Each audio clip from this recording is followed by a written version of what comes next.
another Cavs Weekly podcast on the waitingfornextyear.com official podcast. We are live on Facebook, YouTube, and Twitter, and we are brought to you by the Evergreen Podcast Network. As usual, I'm your host, Josh Floha, with my co-host, Seth Wanamaker, here to talk Cavs. So last week since we called. I think we talked 6 days ago, so the Cavs went 1-2. Decent news about Jared Allen, I guess, since we've gotten on. I think this afternoon, some decent news, not good news, not bad news, but solid. Darius Garland's been dominating. Evan Mobley's been dominating. And here we are, 14 games left in the season, a game up on the Raptors for the sixth and most important seed in the playoff hunt. And we have Philly coming up. So, Seth, welcome. And what's up? I mean, it doesn't look like you're in a hotel tonight, so that's always good. And how have you been? Yeah, doing well, man. Hope you're doing well as well.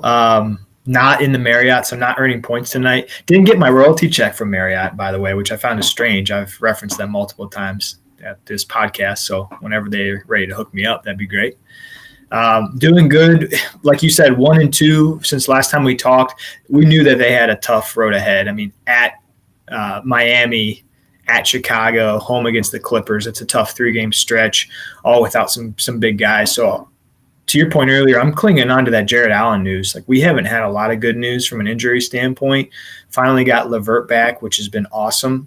It's really, he's really taking them to another level offensively. But the fact that we got a little bit of clarity that it looks like Jared Allen is going to come back at some point this year is huge. I mean, they're such a different team without him. I'm clinging on to that and taking that as absolutely positive news.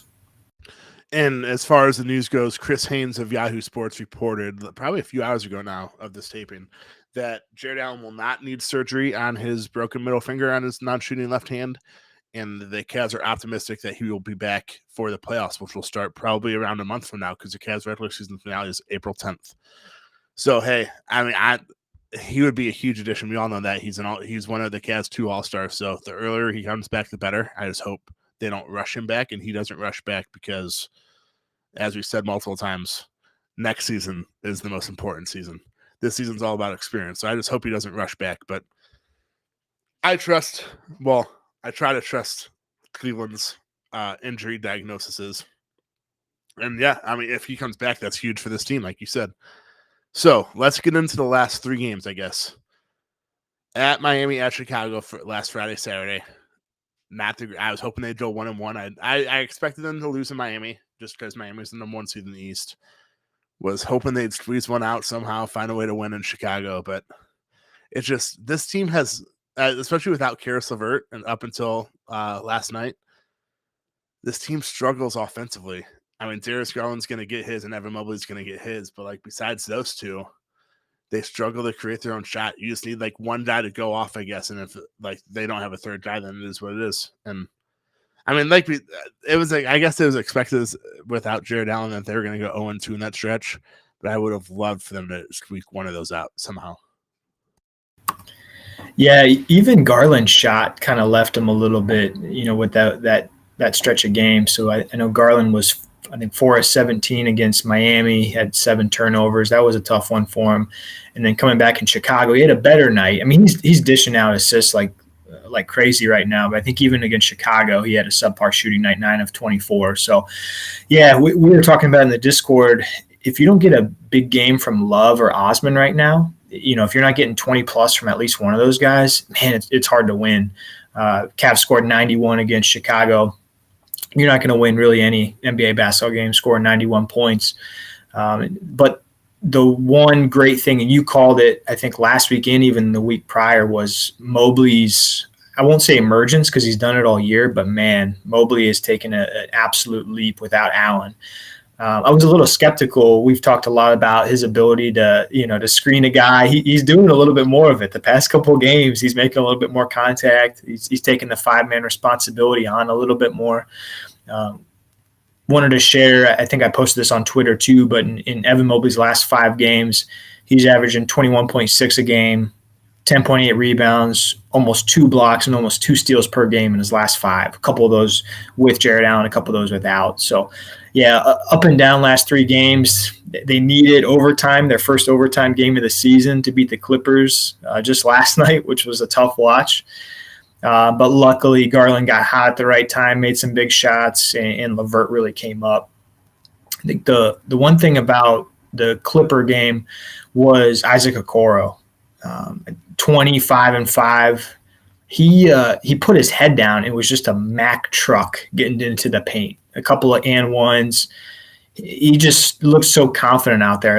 I don't know how many of his 20 were from jump shots. I don't think very many. I think the vast majority was just putting his head down.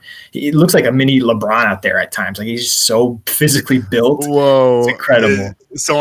If someone knew how to clip that, they would say Isaac Okoro looked like a mini LeBron and just block quote it so hard right now. Yeah, delete that. But just his physical stature, man, it was impressive. So you and I both love Okoro, so it's nice. Whenever you can shout out Isaac Okoro, it's always fun too. Whenever you can shout him out offensively, I don't, like you said, I'll actually look up his shot chart once I'm done talking. But like, I don't care how he gets his points. Yes, he needs to be more efficient from the corner for corner threes. Him being efficient from the corner would open up this offense so much. But like, if he's scoring 20 a game, it's not going to happen that often just because it's Isaac Okoro and he's a freaking 21-year-old, a defensive first 21-year-old at that. But like, if he can average 15 a game, that would help this offense in so many major ways. And if he can do it efficiently, I mean, I'm going to look up his stats right now from last night. I know he had like 10 free throws, which I was not expecting a guy like Isaac Okoro to get. Oh, I'm wrong. 13 free throws. He was 11 for 13. He had 20 points on 6 shots. He was 4 of 6 from the field, 1 for 1 from 3. And he was a team high plus 21. The next best was Darius Garland. Or my bad. The next best was Caris LeVert at plus 14, and then Darius Garland plus 11. I mean, this offense will take a huge step in the right direction if Isaac Okoro could just be an efficient 15-point scorer a night. It would be crazy. It would literally be crazy how much this offense would improve just by doing that. He's the 4th best free throw shooter on the team at this point. I've got a lot more confidence in him going to the stripe than the majority of the other guys, which is kind of funny because his biggest knack, people would say, is his shooting, and he's quickly become one of the best free throw shooters on the team, which is work ethic from his standpoint. Since we're shouting out Isaac, 2 things about the Miami and Chicago game. So I went deep diving into some statistics about who he guarded in those games and kind of what transpired, and found myself wanting to shout him out again on the defensive side. So when the Cavs have played the Heat this year, they primarily used Okoro on Duncan Robinson, and then like whoever the other guard is will guard Hero, etc. And then someone bigger is on Jimmy Butler, like a Dean Wade or Lowry or someone like that. And so Okoro kind of put Duncan Robinson in jail again. I know the first time they played, he was like 0 of 8 shooting. And again, Duncan Robinson really didn't have any impact on the game. Unfortunately, the other guys did. Bam was an absolute truck in the game and kind of had his way with Mobley at times. And Jimmy Butler had a good game, but Okoro did a heck of a job against Duncan. And then again, the next night, Okoro was guarded DeRozan quite a bit. I think DeRozan had 25 points, but he had to take 26 shots. So Okoro was doing it, all weekend in terms of the guys he was guarding and the non-efficiency, I'll say, in terms of what he did. So he brought the offense against the Clippers, but man, he's still an absolute dog on defense, even in losses. Yeah, and like we've been preaching for weeks, I mean, when defense matters most in the playoffs, when every possession matters even more, a guy like Isaac Okoro is so important. He takes, yes, he struggles offensively a lot, but he takes such a burden off of Darius Garland and Caris LeVert and the other guards and forwards that are on the team, because he can guard the best non-big on the opposing team, literally every time he's on the court. So it has its ups and downs, but I want Isaac Okoro to succeed so bad, because you can tell he just loves the game and wants to improve and has the work ethic to improve. And just always remember, the kid is he's a kid. 2, he's 21 years old. Give him some time. And I just looked at the shot chart from last night's win against Clippers. All of his makes were layups. Well, except for one, he had a corner three. So he was 1 for 1 for 3 with a corner three. And all 4 of his makes were layups, and he missed like one just outside of layup territory. But hey, like I said 5 minutes ago, however he gets his points, especially if it's efficient, I'm all for it, because the more he scores, it's so much easier for Garland, Mobley, and Kevin Love, and Jared Allen once he comes back. And Jetty, I mean, literally everyone else on the court, because Isaac Okoro is probably considered the Cavs' worst offensive player in the playoff rotation, let's be honest. So just find a way to give me 15 a game, Isaac. Please just find a way. Yeah, they need his offense right now, especially because there's been an interesting trend with Osman's minutes. Like Osman has been on a bit of a cold streak. He's been shooting sub, 30% the past handful of games, especially from 3. He's really struggling, and maybe it's to be expected because he had such a hot start to the year. We knew he wasn't going to shoot like 40% from 3 for the year. That's really never who he's been. But yeah, his minutes have started to wane too. So it seems like JB is going to Stevens a little bit more, and maybe expecting Okoro. So I said it just a minute ago, but Cavs need some offensive support from a wing, and Okoro getting 20 is huge. They're going to need more of it over the next couple of games, even with LeVert back.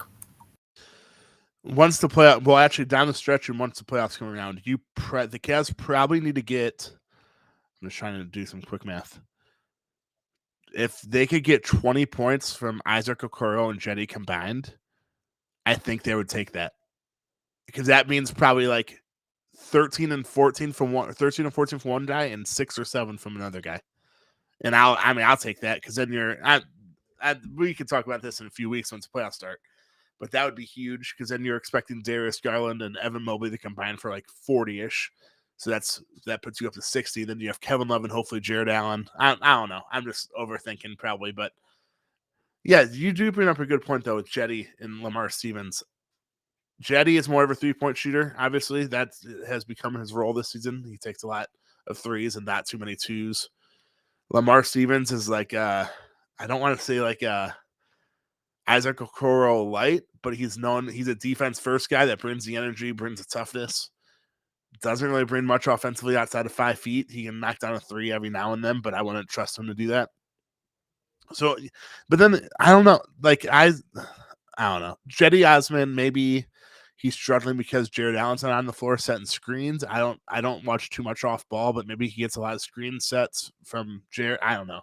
I'm just trying to think of ways that Jetty might be struggling a little bit. I guess the most important thing there is Jared Allen. Once he comes back, that makes things so much easier. But I guess we'll move on to Evan Mobley. I know you brought him up a little bit ago. I know we talked about him a lot last week, but like I said last week, I mean, short term, Jared Allen's injury sucks. Let's be honest. Long term, I think we might look back at this stretch of Evan Mobley being forced into playing the 5 a lot more and be like, wow, that really, 1, opened up his game, 2, gave him confidence, and 3, I mean, look at the leap he's taken the last 3 or 4 games. You said his averages before this, but like last night, he had a career high 30 points on a career high 22 field goal attempts. He was 13 of 22, 1 for 3 from 3, and 3 for 6 on the free throw line. His free throw struggles are killing me, by the way. But like Evan Mobley's jump, we thought he reached a rookie wall like 2-3 weeks ago, and he has looked better than ever the last 3 or 4 games. Yeah, Cavs missed 9 free throws last night, 3 being Mobley's, but it's like, okay, that's fine if he's going to drop 30 and against some big guys too. So one kind of funny thing I thought that we actually saw for maybe the first time, one of the first few times this season, the Clippers kind of played big against the Cavs. They were playing Zubac and Hartenstein at the same time and really created some issues. Like the Cavs were having a hard time keeping up. I think Mobley was able to score on those guys, but there were instances where they're, especially Zubac was backing down Mobley and having his way.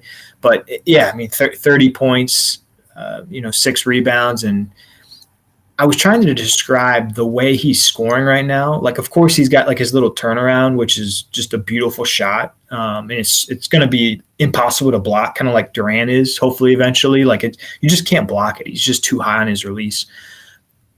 I don't know the best way to describe it, but a lot of times when he scores, he just like gets the ball maybe 12 feet away, takes one or two dribbles, and then just kind of throws it over the guy. Like there's not a lot of like move to it. He just kind of has it, kind of dives towards the rim and throws it over to him. And it makes it look so easy. Just his wingspan, what he's able to do, man. It's so exciting watching him mature. And I really love the fact that he's increased his scoring, because I think that was part of the rookie wall we really saw was offensively. Like defensively, he still had it. Offensively, the free throws kind of went on him a little bit. He didn't look very confident out there. And man, it's the last week or two, his offense is, I mean, he's just erupted. Yeah, I mean, last night he showcased it all. He showcased like he can do moves and post when he's posting up guys. He can get the ball at the 3-point line and then do a couple crossovers and get into the post and beat that guy that way. I mean, last night, I forget what quarter it was, but he had a play where he was cutting in the basket, got a pass. He had Karis LeVert wide open on the wing for a three, faked the pass to Karis LeVert, and found, it was someone underneath the basket. It was either Darius Garland or Isaac, I think. But it was just like 20-year-old rookies don't usually have the vision like that in that like time, and then especially a 7-footer. I mean, the things he does, I know you brought up Kevin Durant, but like just give me like if Evan Mobley can become like 90% of Kevin Durant, my goodness. I mean, he just seems to take so many steps, like the things he showcases on a nightly basis just gets me. I mean, it gets all Cavs fans excited. Just go on Twitter when he makes like a solid play, and his tweets and highlights, they're all over the place. Twitter is sometimes a fun space. I always remember that, especially during Cavs games, by the way. But yeah, I mean, Evan Mobley, just what he's done, especially the last 4 games, is just, yes, like I said, it sucks that Jared Allen's out, but we're seeing a special talent as a 20-year-old 7-footer that can dribble the ball like he's a point guard sometimes, has the vision like he's a point guard sometimes, but then he's a 7-foot big man that can also block shots out of the freaking arena. Speaking of the passing, so there was a play late in the Clipper game. I believe it was in the 4th. I don't think it was in overtime, but he spun off, had the ball, was drawing eyes from 2 different guys, and ended up like kind of doing a jump pass to, I think it was Stevens, who jammed it home. And it's like a 7-foot, he's probably gonna be like 7'2" by the time he's 20. It's just gonna keep growing. But a big guy like that should not be able to do like the things. You're right, the things he does are just kind of defy like logic and gravity and all this crazy stuff. Like, I just left me going like, wow, that's a play that Garland makes, who's a whole foot shorter than him. It was just ridiculous. So I really can't wait for, and I'm getting ahead of myself here, but in like a year or 2 or 3, when the offense, can run through him. Of course, it's great when it runs through Garland too, but man, if he ends up playing a certain role that some of the great big guys are currently taking right now, like an Embiid or Joker, where you give the ball to him like 16 feet away from the basket and let them create, or they'll go, ISO, what have you. Oh, man, he's showing that he can handle some of that, and as soon as his body gets there, man, holy crap, it's going to be fun. And wait until he puts on some more muscle, hopefully improves his 3-point shot and his free throw. I mean, the perfect Evan Mobley is that he puts on more muscle, gets more efficient from the free throw line and from 3-point, and I mean, have fun stopping him opposing defenses. But before we go on, I totally forgot to look at comments, by the way.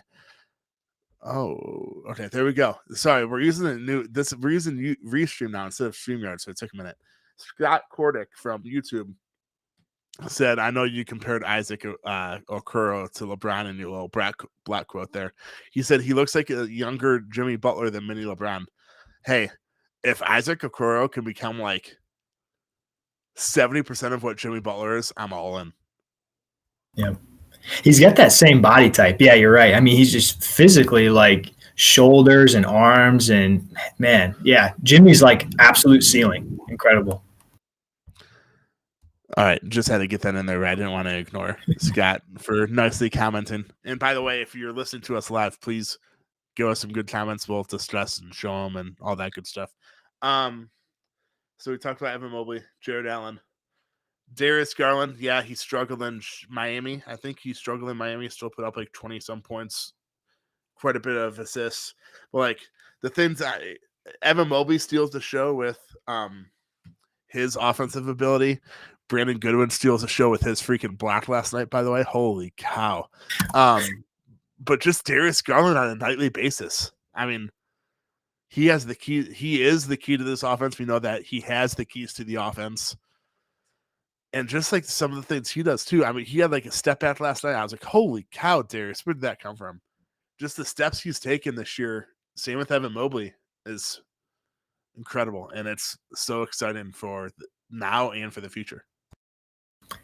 I was eating my words because I was in a group text and Darius had two really bad back-to-back possessions. I think one where he tried to do an alley-oop that was kind of forced that resulted in a turnover, and then a second just horrid pass after he drove and threw it away for back-to-back turnovers in overtime. And I'm texting my buddy like, man, he just needs to calm down and relax. Next time down the court, I think he hits a step-back three. So it's like, nope, Seth, you're wrong. Shut up. Let Darius Garland do his thing. He's gonna take them to where they need to go. So yeah, it's his ability to just shake. And I know that we've talked about this a lot, and other folks around the NBA have too, but he's just so shifty. Like, he's not physically as gifted as a lot of these dynamic point guards. Like John Moran is like 10 times the athlete that Darius Garland is, but his shiftiness and how he can just move and kind of misguide you to where he's going. It's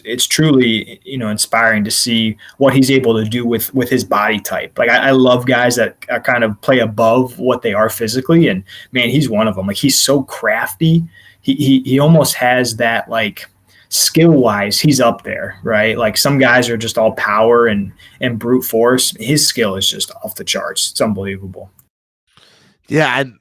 Like, we all know he took a huge leap this year. It's been talked about millions of times. But I really want to know, was it participating on the Olympics practices during the season because he was on that USA Select team?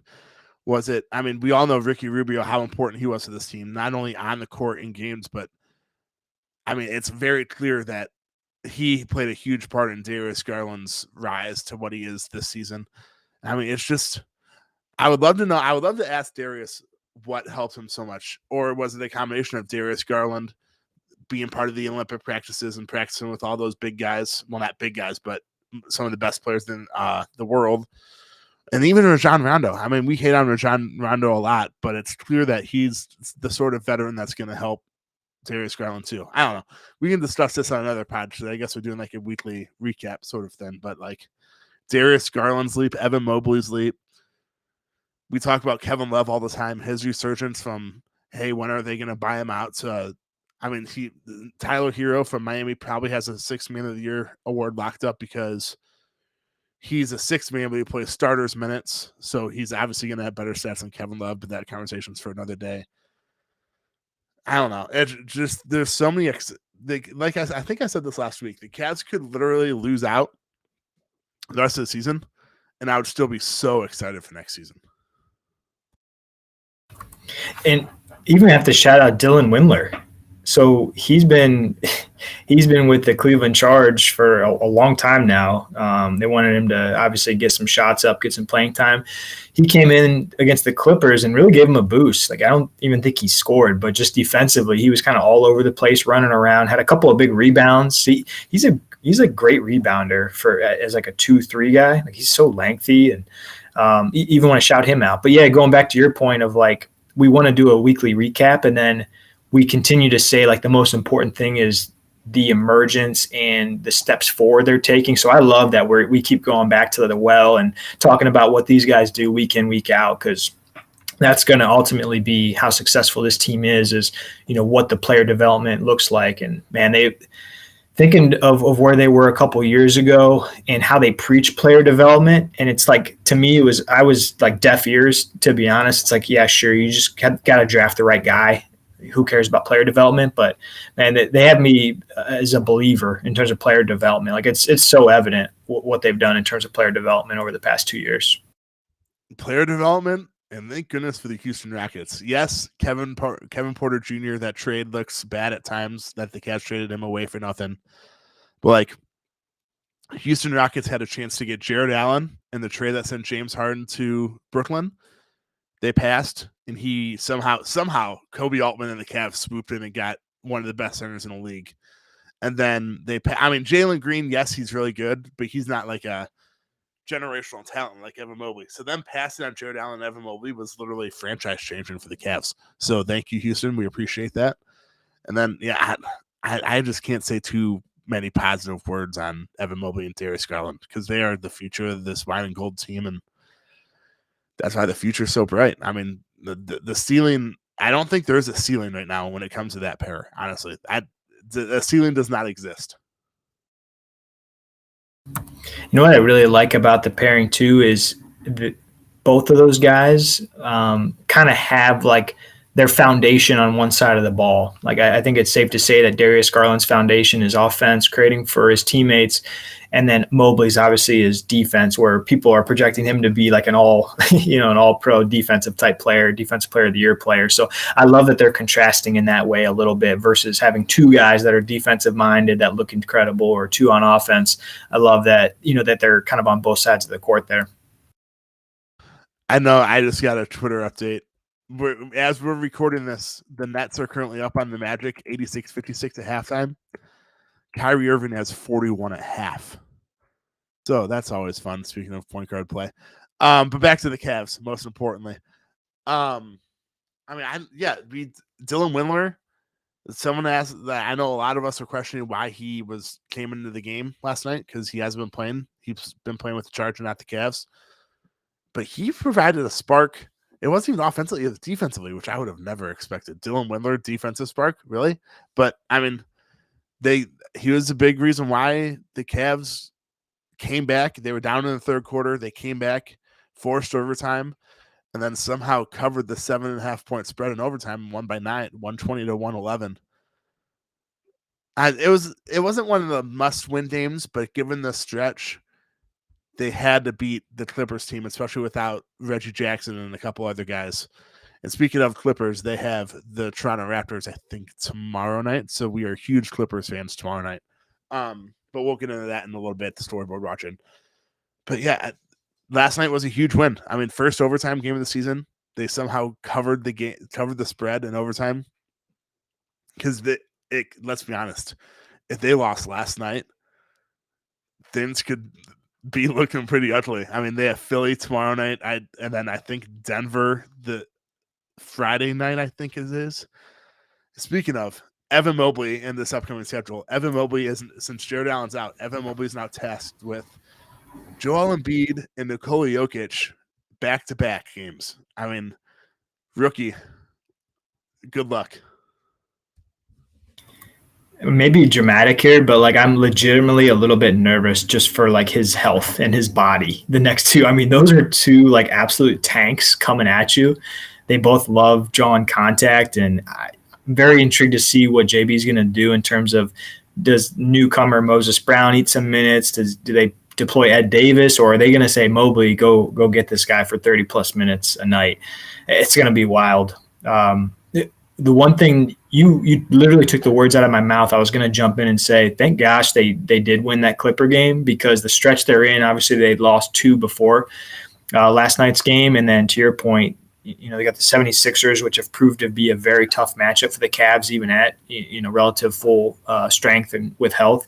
And then the Nuggets, Jamal Murray, it looks like he's on his way to coming back. So I'm not sure if by Saturday he'll be ready to go or not, but he's on his way. And so they really needed that one to just stave off. And they've got a couple winnable games after, but again, Friday, Saturday, another back-to-back, which the Cavaliers just did last weekend with Miami and Chicago. It's going to be it's going to be a tough duo. And Mobley, maybe how Garland wears like that, like he's got like the protective kind of like elbow band. Maybe we just put that material across all of Mobley's body. Just put him in football pads. Yeah, just throw some football pads on him. A nice collar. Have it be real high, like a '80s like fullback or linebacker. Because Embiid and Jokic are literally going to. I mean, if you think they're physical, they're literally going to be even more physical because they know who they're going against. I mean, it's a skinny 20-year-old that hasn't grown into his body yet, and they're going to take advantage of that and just be. I mean, I can't wait for Joel Embiid to freaking flop and it not be a foul, and they're going to call a foul, and Evan Mobley and we're all going to be angry. It's bound to happen. Just be prepared. But yeah, I mean, Evan Mobley, you were thrown in the fire a few games ago when Jared Allen went down, but now you're really thrown in the fire because you're the Cavs starting center. I don't know, because then again, I know we talked about this last week too. Now that I think about it, but JB said that Evan starting at the 5 was matchup based. It would be interesting to see if matchup based means that he will not start at the 5 and he'll start at the 4, and they'll either start Moses Brown or Ed Davis just to eat up some big man minutes the next 2 games. I looking long term and not wanting Evan Mobley to get a bunch of black and blue marks of getting elbowed so much, I hope he doesn't start at the 5 the next 2 games. Yeah, if I had to bet, I think that's probably the way they'll go, especially with Embiid. I think, have Moses Brown, who's like 7'2", and he's a big boy too. I think he's like 270, 280. Having Moses Brown eat some of those minutes and just pure physicality might not be a bad move. And that's probably not a bad transition to kind of look into, the schedule that the Cavaliers have ahead. One thing before we go there, though, and I guess this all kind of runs together, but the Cavs had a lineup, and this would obviously only be for the short term until Jared Allen comes back, but the Cavs had a pretty neat lineup, I thought, at a certain point in the Clippers game. So they had Garland, they had Okoro, they had LeVert, they had Lowry, and then they had Mobley. And I was thinking about if Allen, wasn't able to come back, or even for some of these critical games down. We talked about it earlier. The Cavaliers have Brooklyn and Milwaukee the last 2 games of the season. So even if Allen can't come back for those 2 games, I really like that lineup of Garland, Okoro, with LeVert, Lowry, and Mobley. Like, you've got a little bit of everything. You got spacing with Lowry. You've got ISO ability with LeVert. You've got 3-point shooting, obviously, with Garland and Lowry. You've got, Mobley who can do his best if there's not like a big banging center. And so that was just one lineup. I'm going to interrupt you quick because I'm actually on the lineup page from last night. Was it LeVert, Markkanen, Garland, Okoro, Mobley? Is that what you said? Yeah. They played a team high 15 minutes together. The offensive rating 122.2, defensive rating 96.3, and not a team high, but minutes wise, because the other team highs were 2 and 3 minutes together. They had a 25.9 net rating together. So I know you're going to say that you really like that lineup, and the stats and analytics would agree with you, but go on. No, well done, because I didn't do the extra effort to look at it. Just eyeball test was like, okay, this lineup has a little bit of everything. So not to digress off of like schedule, but yeah, just look, they were so dangerous offensively, and we just haven't seen that lately. Like, we have not seen a dangerous offense, and so it just felt like a really nice reprieve to have the spacing, to have guys that can attack off the dribble with LeVert and Garland. Just having 2 guys in there that can get past someone. It was like, oh man, this can be that fun team again, that we saw a month or 2 ago before some of the injuries really started to hit. Yeah, I look at lineup stuff all the time, so I just Google it quick. But yeah, I mean, I feel like that lineup would be even. I mean, just wait until Jared Allen comes back. Although I guess you wouldn't put Jared Allen in that lineup. But even like, I'm trying to think of who you put in for Okoro and make it even better offensively. But yeah, like you said, that lineup has so much versatility. I mean, Mobley can guard the 4 or the 5. Markkanen can guard the 4 or the 5. Karis LeVert is a shot creator offensively. Isaac Okoro is your defensive first guy, stopper, and then Darius Garland. I mean, we all know Darius Garland. But yeah, with the Cavs so injury rattled, not injury rattled, I don't know the right word, but with the Cavs going through so many injuries, that is probably my favorite lineup because it offers you so much on both ends of the floor, like you said. And that might be my go-to lineup until Jared Allen comes back. Yeah, maximum versatility, and you have enough defense, but you also have just, your 2 best guys on offense that can create shots. And I guess one other thing too, I know I talked about the schedule, and I keep going back to rosters and players, individual players, but the one thing that I'll say surprised me a little bit the past couple games before the Clipper game where Rondo was out was we didn't see a lot of Goodwin minutes. And, specifically with the Bulls game where they scored 91 points, and I think Goodwin, I don't know if he played at all, maybe 1 or 2 minutes, but it's just so evident what they need is a guy that can create. Even if like Goodwin's not like the craftiest guy, but he just has enough pure speed at times to get by people. We just haven't seen a lot of Goodwin lately. And I understand Rondo brings a whole different type of game where he gets guys in the right spots, but at some point you just have to like get by a guy and get a bucket. And so I was happy to see a little bit more Goodwin the other night. I'll be curious to see how much more he's deployed when Rondo is quote unquote healthy enough to play. Sorry, I had to unmute myself. I couldn't. Yeah, it will be. I'm not too worried about it because once the playoffs roll around, I feel like Rondo and Goodwin probably won't be playing that much, especially Goodwin, because the playoffs come around, you shrink your rotation to 8 or 9 guys probably at the most, even though the Cavs have been rolling with 10-man rotations when they're healthy as they can be this season. But yeah, I don't know. Brandon Goodwin's so easy to root for, especially that him getting that block last night too was like, heck yeah, dude. I mean, he went from like a 2-way guy to like, hey, he should have a roster spot in this team guy, and it was just awesome to see. I know you talked about future schedules. I guess first we'll get into the standings. The Cavs are 5.5. They're in the sixth seed, which is the first seed out of the play-in tournament. They're 5.5 games behind Miami for the top spot. They're 1.5 games behind Boston for the 5th spot.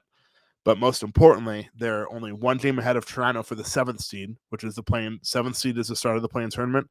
And they're 4 games ahead of Brooklyn for the 9th seed, or for the 8th seed, with 14 to go. I don't want to be in the play-in, but I don't know. With Jared Allen out, it's going to be tough to not be in the play-in unless Toronto suffers an injury, which I will never wish an injury on my most hated person. So yeah, it's crazy how this team can maybe go from like, hey, they're in the playoffs to a play-in. But then again, like we talked about for weeks now, I'll take any and all playoff experience, play-in, playoff, whatever it is. So just get me in the play-in. And then with 14 to go, I feel like, let's look at the standings again. They're 9.5 games clear of making the play-in. It's okay. So unless absolute disaster happens, they're in the play-in tournament. It just depends on where, I guess. Yeah, play-in's an absolute lock. We talked about it a minute ago. We kind of jinxed ourselves because Toronto went out and had 2 huge victories away from home where they beat the Phoenix Suns and then the Nuggets back to back. And it's like, I don't understand the Raptors. They're so hard to follow. Like Siakam is playing like an absolute animal right now. And then when they have their full cast of guys like Van Vliet and OG, like they're just tough. Like, yeah, the fact that they won those 2 games was huge. And luckily the Cavs do own the tiebreaker over them. So they kind of have a 2-game cushion right now. But to your point about like with Allen being down, it's going to be tough. I think it's going to be tough to hang on. Even frankly, even the Nets, like, if the Cavs were to go sub 500, I don't think it's extremely outlandish to say the Nets have an outside shot of sneaking up and making it a real close competition by the end of the season. So, yeah, I think it's going to be tough. They may frankly need, without Allen, they may need some like injury luck to go their side to kind of sneak in. But if you had to put odds on it, what would you say, Josh, at this point, knowing how close they are? So 2 games up, call it 2 games up on Toronto, 4 on the Nets. Do you think it's 50-50? Do you think it's less than that for them to hold on to number 6? I don't want to say it, but I feel like it's probably, if there's like a favored side, I'd say that they're probably favored to get the play-in just because the Jared Allen injury sucks. But looking at their schedule, man, I can't even talk right now because I'm on Toronto's schedule. Oh, there we go. March 24th. So a week from Thursday.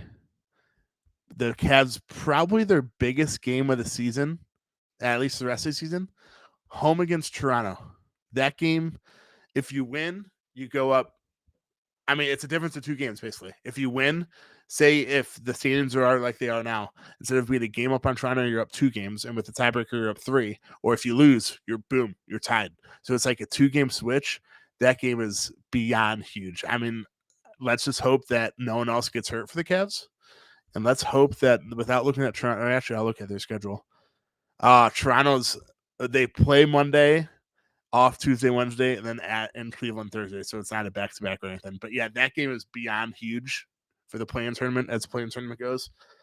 But then again, I mean, I don't want to like make light of Cavs falling into a play-in, but if they get the 7th seed, that's 2 home playoff games potentially. I mean, the way I think we talked about this the last 2-3 weeks ago. The way the play-in tournament goes is the 7 and 8 seed play.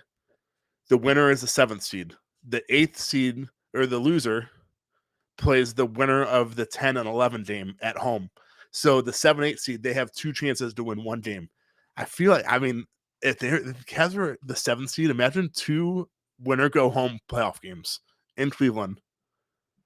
I don't know. I feel like that'd be super fun. But I want them in the playoff series, obviously. But two games like that, or even one, I mean, if they win 1, then it's a 7th seed, the first one. But I feel like the atmosphere would just be incredible. Yeah, it's potentially looking at who they would have to play. Let's just assume if they were to, let's say they flip-flop with Toronto.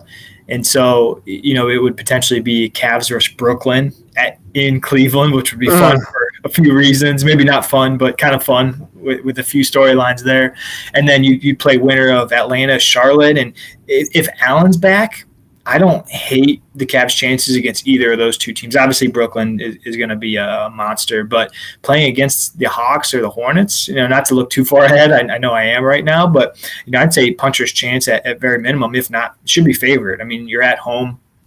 It would be hard to watch with some of the foul calls that have happened with Trey this year in Okoro, but yeah, having 2 like home games would be fun. I have to find a way to sneak into Rocket Mortgage. I'm so excited for playoff-like or playoff basketball. Let's go. I can't wait until this podcast gets so many views that we can just have media passes for games like that. Although we can't just get them for the playoff. That wouldn't happen because we'd just be like, hey, we haven't had a media credential all season, but we want one for the playoffs. Can we please get one? That would never happen. But yeah, back to I guess that's like the sort of the schedule watch. Obviously, we're watching Toronto schedule a ton because they're only a 1 full game back, 2 games technically due to the tiebreaker. I guess looking ahead, Toronto is at the Clippers, home against Lakers, at Philadelphia, at Chicago. That is a back-to-back Sunday, Monday, and then the Cleveland game, and then that'll be it until we probably talk again in our next week's podcast on Tuesday or Wednesday. So that'll be it. Hopefully they lose 3 out of those 4, 3 out of the next 4. I know the Lakers just stunk it up against the Raptors last night in LA when we needed LeBron and the Lakers to win. They got dominated. Maybe LeBron and the Lakers can step up this time. But yeah, if Toronto can at Clippers, at Philly, at Chicago, lose all 3 of those and beat the Lakers at home, I'll take 1 and 3 because I just hope the Cavs go 2-2 the next 4. Yeah, you got to find a way to beat LeBron at home. I know it's going to be tough sledding against 76ers and the Nuggets. You got to be able to beat Detroit at this point in the year, regardless of who you have. You got to find a way to beat them. And then you got to beat LeBron in Cleveland. He always gets up for those games. I saw he has the highest points scored against any team is against the Cleveland Cavaliers. He loves rubbing it in Cleveland's face, but man, he got to find a way to beat a bad team because there's just a lot of like tough games left. And then it's, Toronto and then Chicago and Dallas, who's playing out of their minds, and Atlanta, who's playing for their lives, and the 76ers again. And even the Magic are playing better. So there's not a bunch of cake games left. Gotta find ways to beat the Lakers, beat Detroit, and go from there. A couple of weeks ago when you and I were talking, I tried my best to like steer away from the schedule game because there's so much left. But I think at this point, it's like time to dive in, right? 14 games. Each game truly is, the ability to stay a top 6 or not. So I'm excited over the next couple of weeks. We're going to really be able to dive in, do some schedule watching and kind of project what's to come. Yeah, and I know you said we had Philadelphia, Denver, Lakers, Detroit. I forget which order the last two are. If the Cavs find a way to go 2-2, Toronto somehow finds a way to go 1-3. That means the Cavs are up 2 games, technically 3 games through the tiebreaker going into that Cavs Toronto game. I guess best case scenario right now is the Cavs go 2-2 the next 4. Toronto goes 1-3, and then the Cavs beat Toronto. That'll put them up 3 games, technically 4 games with 10 to go, and that would be a great. That's what I'm hoping for. I guess I'm not asking for too much. I guess Toronto going 1-3 is maybe asking a little too much, but just like you said, the Cavs need to find a way to beat LeBron and the Lakers and beat Detroit, who's one of the worst teams in the NBA, even though they have Cade Cunningham. And if they can somehow find a way to beat Philadelphia or Denver, I think it's damn near impossible that they're going to beat both of them. But man, if you can find a way to beat Denver, holy cow, that would be a huge confidence boost for this team. The one thing I like that I just noticed is the Cavs have a couple of days off between the Lakers and Raptors games. So they play the Lakers Monday night at 7 o'clock. They don't play the Raptors till Thursday. So they'll really have almost 72 hours between those two games. So it's a heck of a time. Like you said, that's a critical game. So the fact that they'll have almost 3 days to get right and get ready that's big time. That's the Raptors will unfortunately have that same exact timeline too, because they play Monday and then play the Cavs Thursday. I really wish that was the second night of a back-to-back for the Raptors. That'd be awesome. But hey, it is what it is. And speaking of the schedule, I know we're only worried about Toronto right now just because the standings are so close. Strength of schedule remaining, the Cavs had the 20th toughest schedule, so the 10th easiest. Toronto is at the 17th toughest, so it's basically very, very close to the same strength of schedule remaining. Unfortunately, Toronto's getting back to full strength. Cavs likely won't be at full strength the rest of the season. Well, obviously without Colin Sexton and those guys, but I'm just talking Jared Allen. I'm assuming he won't be back in the regular season. Hopefully the playoffs. I know, I think I said this a few weeks ago. The Cavs hashtag on Twitter is let them know. They should really change it to, with all these injuries, just change it to find a way. I know we said this when Darius Garland went down with back injury. No matter how ugly it is, some games, just find a way to freaking win, please.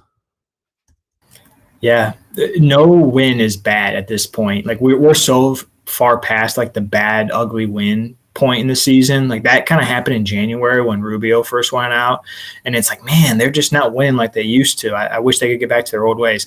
Now it's like 93-91 against the Pelicans. Like we'll take that all day. We need those ugly, nasty wins. And actually, this is perfect in terms of. So we did receive one mailbag question this week, and this fits right into. Yeah, keep firing those in too. Anyone that's commenting or watching live, please feel free to throw one in kind of live here, and we can answer it on the fly. But just since we're talking schedule, we got a perfect question for this week, and it might take you a second to kind of roll through, or if you just want to go right off the top of your head, Josh, however you want to play it. But the question that we got this week from Ryan was, how many wins do the Cavaliers need to have to secure the number 6 seed in their last 14 games? So what do we think the Cavaliers have to do in their last 14 to secure the number 6 seed? And just a reminder, they're up 1 game against Toronto right now, who's currently in the 7th seed. But since they're tied, it's really like a 2-game, space. So what do you think the Cavs would have to do the final 14? I will say, let me look at Toronto's schedule quick. Toronto has some easy games, but then they have some tough games too. The problem is that Toronto, 8 of their last 10 games are at home. That is a huge schedule advantage for them. And their last 2 games are Knicks and Rockets, who those teams will not be trying to win at that point. True. And then the Cavs' last 2 games are Philly and Milwaukee. So yeah, that'll be fun. I can't wait for the Cavs to hold a 1 game. No, it'll be tied up going into the final day. Freaking Toronto will have at New York, and the Cavs will have home against Milwaukee. Oh my gosh, my heart can't handle that one. Man, 14 games left. They're currently 39-29. I'd love to say 7-7, but that would mean the Raptors only have to go 9-5. Although that's tough too. If you think, do you know what? I'll say 7-7, but one of those 7 wins being over the Raptors. I like that. Yep, I like it. I had 8-6 in my head in terms of I don't think they're going to do that, but I think they might have to do that. But I think 8-6, I had kind of assumed one of the 6 losses would be against Toronto in that scenario. So I think you're right. Like you and I are right on per normal. 7-7, if they beat Toronto is huge. If it's 8-6, if one of those is one of the 6 losses against Toronto, then that completely jives out. So I don't know if they're going to go. Caveat: if they lose to Toronto, they'll have to at least go 8-6. I think at least. Yep, 100%. Yeah, to your point, I mean, they've got the Pacers who probably aren't really trying to win. They've got the Magic who may not be trying to win. They've got the Rockets and the Knicks. So the Cavs don't have those kinds of teams per se. They do have Orlando, but I'd say the Cavs seem to have. Just as I look at it, I know it's 17-20 strength of schedule difference. Man, I'd feel better, honestly, if I had the Raptors schedule at this point. But, yeah, they're going to have a good stretch. But going back to it, if they slip into the 7th seed, to your point, they've got 2 home playoff games. And that's going to be insanely fun. And I think if the Cavs were treading around like the 10 or 11 seed right now and they were trying to sneak into the play-in tournament, that would be one thing. I think that was kind of a goal that I had in mind was, hey, maybe they can be around 10 or 11, maybe get in. I never even thought about maybe they're 6, 7, they might fall in. Like even that's just a huge win. The fact that they can, try to control their own destiny being at home. Think about it. Rewind us back to early October. If you'd have told me, like you said, if you'd have told me that the Cavs are the 6th seed right now, and a lot of Cavs fans would be disappointed that they might make the play-in, take yourself back to that early October and sell that to yourself. The 6th seed right now, disappointed to make the play-in. And like you said, if they were, the prior to the season, it was like, are the Cavs a play-in team? Probably not. Hopefully we see like leaps from Darius Garland. Hopefully Evan Mobley does some things as in his rookie year. Hopefully Jared Allen proves somewhat of his 5-year, $100 million deal. But like, I feel like the worst case scenario right now is a play-in. And that was literally the best case scenario going into the season. So like we continue to preach, just enjoy. I don't want to bring up the Guardians. Just enjoy this. Enjoy no expectations. Enjoy playing with house money. And just like I said, the worst case scenario right now is making the play-in when 5-6 months ago, that was the absolute best case scenario. Yep. Yeah. And I think when Allen comes back, hopefully he comes back towards the back half of the regular season. I'm going to go, maybe foolishly, I'm going to go right back to like high expectations. If they have in terms of watching them like play the way they used to play earlier this season. I think in terms of having a healthy Garland, having LeVert, who's multiple and can do a lot of stuff, having a healthy Lowry and Allen, like I'm just excited. Not necessarily I'm expecting them to win a play-in game or a playoff series or anything like that. I'm just excited to watch like fun Cavalier basketball. That part's kind of been tough the past couple weeks or month is like we haven't seen that same amount of fun just on offense. It just hasn't been there. So I'm just ecstatic to get these guys back healthy, and I just want to see like fun end of year basketball. Hopefully we get to see that at the end of this year.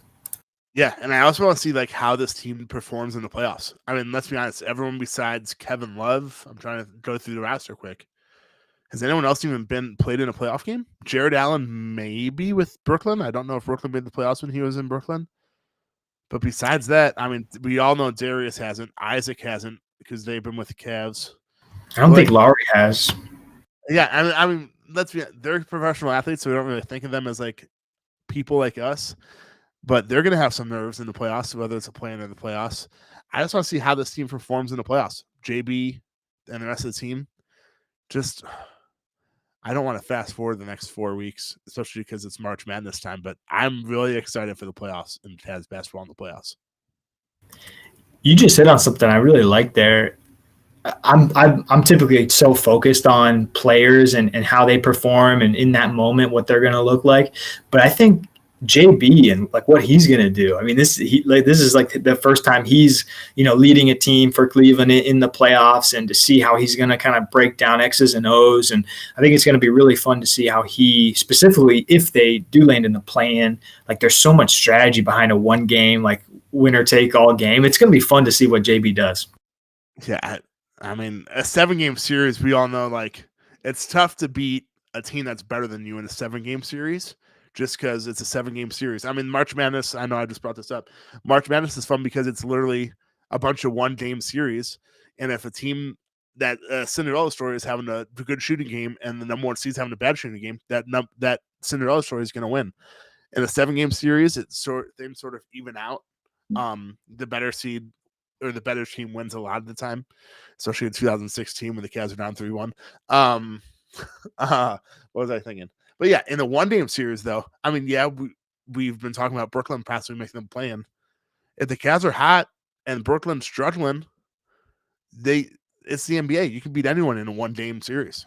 So I don't know. I'm just the regular season finale is April 10th. I would assume that's usually a Sunday. So I'm assuming the playoffs will probably start that Tuesday or Wednesday, or the play-in will. I believe it's April 12th. Yeah, Tuesday. So literally a month from now, probably like 4 weeks from this time, could be really fun for Cavs fans. Or we'll be sitting back and waiting for who wins the play-in because we're the 6th seed. Either way, I'm going to be ecstatic. Oh yeah, you made it real a second ago talking about having a home game or two at Rocket Mortgage Fieldhouse. Like that doesn't even feel real after the past few years. Like I can't even fathom how loud that place has been. Like yeah, imagine the atmosphere. Just imagine it. Cleveland's consistently been understood, like some of the teams that they've played when the Cavs have been on the road, like they're not playing some of the better teams, but even like the Heat the other night, like the arena's half full every night, whether it's a Tuesday or a Friday or a Sunday. Every time the Cavaliers play, the place is nuts, and like you almost feel like the Cavs no doubt play way better at home. Their record dictates that. I think they're exactly 500 away, and they're plus a bunch of games at home. But you just feel like, it's kind of cliche, but you just feel like the fans really do like lift them a bit. Like the players do not want to let the fans down, and they're just animals this year. I love how raucous it's been in there, man. It's been sweet, and we got to find a way to get in there. Maybe we'll do like fake credentials. We can throw like a hat and mustache on or something. We'll figure it out. I don't know. Find a way to. I'm trying to think of who we could look like because I don't look like anyone. I don't know. Some media members, we're coming for you. Just know that. Yeah, the few and far between that there are, but that's another story. What was I going to say? Yeah, and it'll be interesting to see how expensive those tickets are on the secondary market. That'll be interesting. But we can talk about. We have like 3 or 4 podcasts until we talk about that. Anything else you want to add? I'm really out. I mean, I know we talked about the last week of Cavs basketball, the next 4 weeks, even the playoffs. Anything else? No, I'm all good. Like you said, try to go 2-2 in this stretch. Every game is important, and yeah, we need to. Everyone that's listening right now, go ice your hand. We're going to do this for Jarrett, so we just got to get that swelling down. So I'm going to do that tonight, throw some ice on it, whatever we can do, good juju to help Jarrett. It's like the snow day effect for adults. Instead of throwing ice in the toilet, you put it on your hand. Put it on your hand. Yeah, I mean 2-2, and then I mean if the Cavs go 2-2, the Raptors. I mean even if the Raptors, I think if the Cavs go 2-2, Raptors go 2-2, that's fine. If the Cavs go 2-2, Raptors go 1-3, that's perfect. And then next Thursday, I mean 8 days from now, it should be a playoff atmosphere in Rocket Mortgage Fieldhouse for that game. And I don't know. I feel like I should somehow go to that game. But I feel like 3 times in 30 seconds. Tickets will probably be pretty expensive, but that game is beyond huge. And I can only imagine the atmosphere for even that game. That's to be like a playoff atmosphere for a regular season game. Yeah, in the Cavs have battled Toronto. They've had some good ones this year. I don't know if you remember the one game where like the ESPN like game predictor was like 99 point some percent Toronto, and the Cavs just ran back and stole it with, I think they made a shot with like 1 second left to win the games. They've had some good battles, and like Cleveland fans are smart. Like they're going to know how important that game is. So yeah, that would be a nice one to potentially hit. Yeah. So I guess, oh man, we have to stall this out for 50 more seconds. We go for an hour like we always do. I just promise I'm not stalling. I just lost my train of thought. So the Cavs are currently a game up on Toronto with 14 to go. Toronto has at the Clippers, home against the Lakers, at Philadelphia, at Chicago, and then that's Wednesday, Friday, Sunday, Monday. That's a tough back-to-back. At Philly, at Chicago, that's a tough back-to-back. Hopefully they go 1-3. Hopefully they split between Lakers and Clippers and lose both in Philly and at Chicago. Cavs find a way to go 2-2, win the 2 games that you're supposed to. Probably lose the 2 games that you're not supposed to win because it's at Philly and at Denver. Actually, no. I think the Cavs are home again. I don't know. It's against Philly and Denver. I don't know if they're home away. I'm lost. I totally just lost my train of thought again. But so, Seth, any last final comments? Anything, and I'll close this out. I got nothing. We're in playoff mode. Let's go. Wow, playoff mode with 14 to go. I love it. So, for those of you that joined us live, we appreciate it. Scott Cordick, we appreciate you leaving a comment. You're the only commenter tonight. Come on, guys, step it up.